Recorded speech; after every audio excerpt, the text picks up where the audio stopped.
ભરૂચ જિલ્લામાં અસહ્ય ગરમી અને બફરાભર્યા વાતાવરણ વચ્ચે આજરોજ સવારથી જ મેઘમહેર જોવા મળતા વાતાવરણમાં ઠંડક પ્રસરી ગઈ હતી।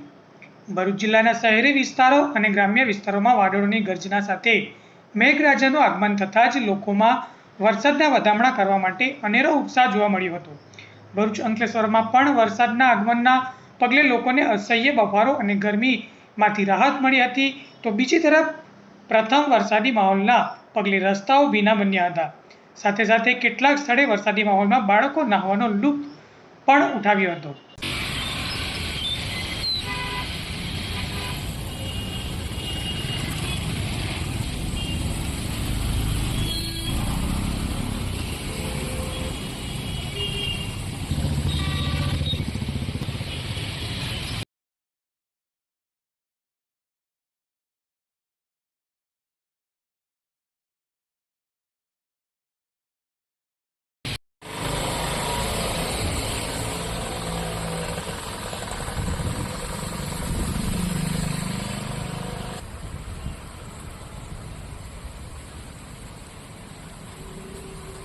ગાડી સેવ છે નહીં ગાડી તમારે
Wow.